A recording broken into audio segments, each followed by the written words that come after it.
Lethal force was authorized in the Mar-a-Lago raid. Mr. Reagan. Yesterday, Trump posted on Truth Social a very disturbing message. He wrote, "Wow, I just came out of the Biden witch hunt trial in Manhattan, the icebox." He calls it the icebox or the refrigerator because apparently it's very cold in that courtroom. And was shown reports that crooked Joe Biden's DOJ, in their illegal and unconstitutional raid of Mar-a-Lago, authorized the FBI to use deadly lethal force. Now we know for sure that Joe Biden is a serious threat to democracy. He is mentally unfit to hold office. 25th Amendment. This was just after the actual court document was reported on and posted by Julie Kelly, one of the greatest journalists of our age. Now, I believe this is the first document that she posted from what she referred to as tons of new unsealed filings. She wrote, "Tons of new unsealed filings on classified docs case. I will try to post as many as I can. There goes the workout, but this is mind-blowing." And you see, this is why Julie Kelly is a better MAGA warrior than I am, because I made it to my workout this morning. Shameful. Now, I'll read the document and I'll give you my analysis in one moment. First, of course, I have to sell you something. You guys know as well as anyone that gold equals stability. With the unpredictable stock market and economic turmoil, gold shines as a safe haven.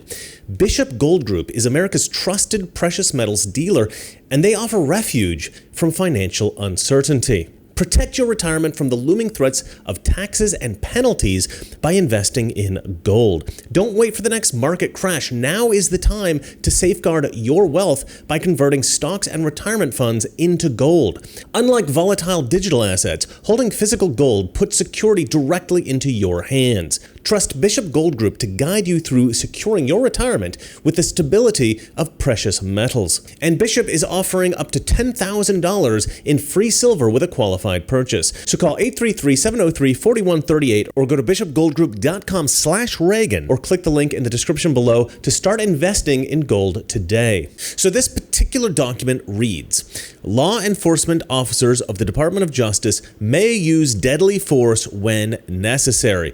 And then Julie Kelly posted a follow-up document called Contingencies, which reads, "Should the former president arrive at Mar-a-Lago, FBI, Miami Bureau, Executive Management, and Office of Special Counsel will be prepared to engage with the former president and the Secret Service security team.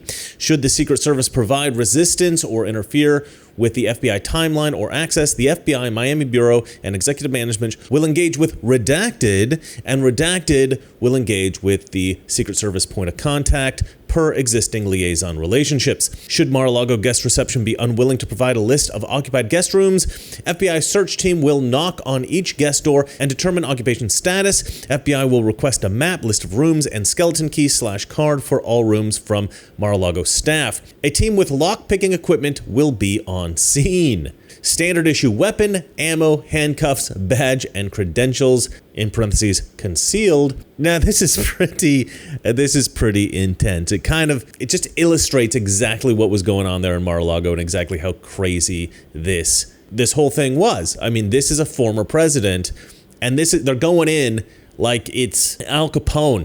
Like this is like a great drug lord of some South American country. You know what I mean? They're going in, with weapons and lockpicks, and, they're ready to engage with the Secret Service. Now, look, somebody pointed out to me that officers always have authorization to use deadly force when necessary.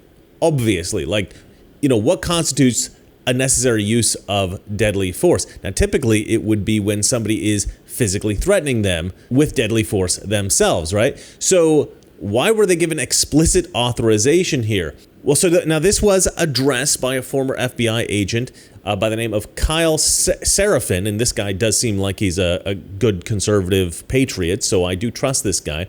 And he says that this is all standard stuff for an FBI raid. This is just what they copy and paste for every raid when they've got guys with guns going into a place. But this is the former president of the United States of America. Don't you think they might want to drop a set of custom instructions for the teams on this one? Maybe something like, I don't know, don't kill the former president?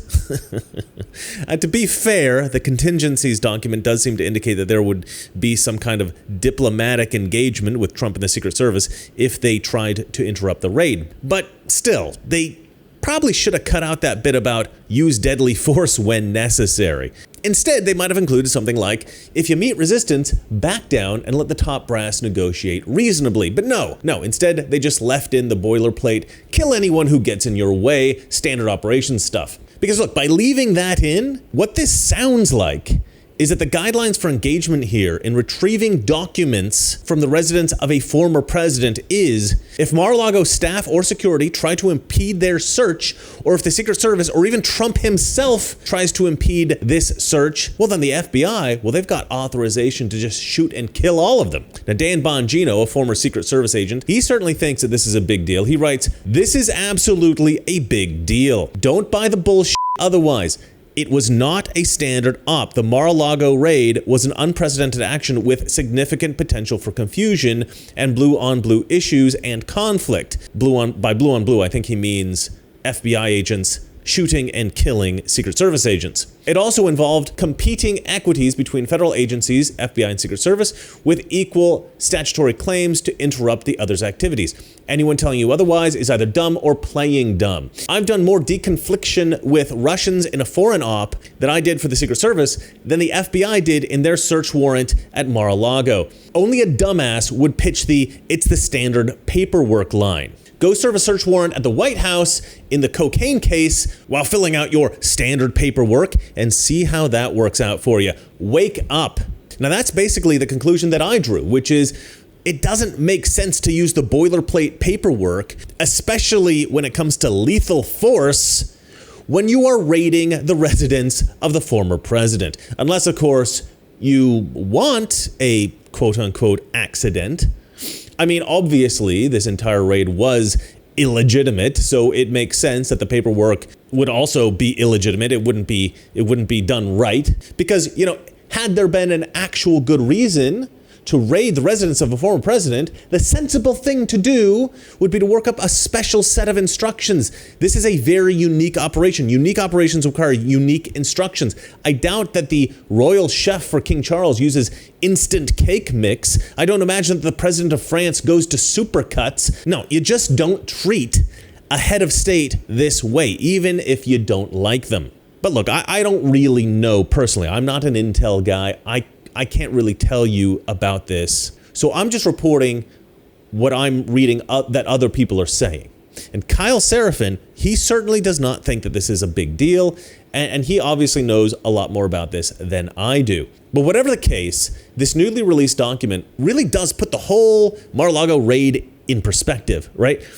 People might have died because Joe Biden and Merrick Garland and the rest of the corrupt thugs in DC, they wanted to get Trump that badly. Now, we've talked a lot on this show about the authoritarianism of the Biden administration, weaponizing the DOJ and the judiciary against Trump and conservatives generally, but this is absolutely as bad as it gets. And just the other day, the Twitter user Amuse posted an article exposing leftists for corruptly targeting conservative lawyers with disbarment and even criminal charges. He wrote, Democrats have aggressively targeted over 400 Republican lawyers and politicians with criminal charges, civil lawsuits, and disbarment proceedings ahead of the upcoming presidential election. They have successfully jailed Peter Navarro, and with Steve Bannon expected to join him shortly.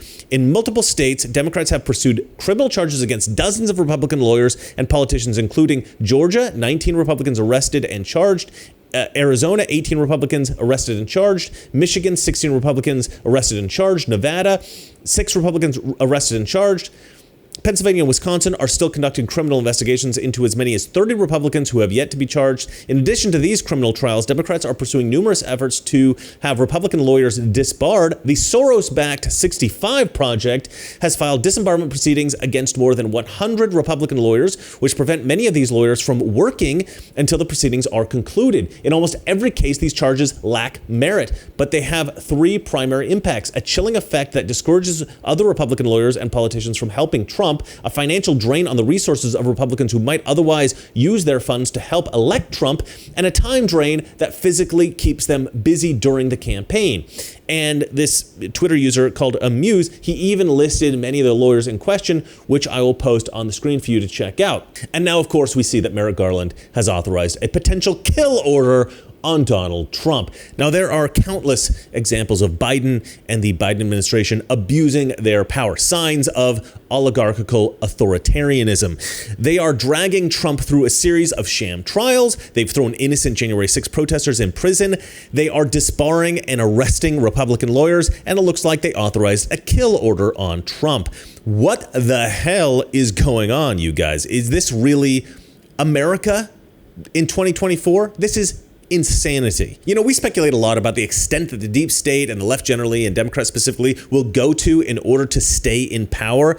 But until you actually see it in black and white, it just doesn't have the full impact. But this is scary. Now, again, Kyle Sufferin, former FBI guy, he has presented the case that Julie Kelly is overreacting here and that this doesn't mean what she thinks it means. And maybe that's true in this case. But Julie Kelly deserves a hell of a lot of credit here. She has been covering this closely for a long time now. She exposed the fact that the so-called classified documents were tampered with by Jack Smith. In an article from May 6th, Julie Kelly writes, new court filings in Special Counsel Jack Smith's espionage and obstruction case against Trump conclusively demonstrate that the government used the cover sheets to deceive the public as well as the court. Cover sheets being classified document cover sheets. The photo, the famous photo of the classified documents at Mar-a-Lago, was a stunt in what must be considered not only an act of doctoring evidence, but willfully misleading the American people into believing the former president is a criminal and a threat to national security.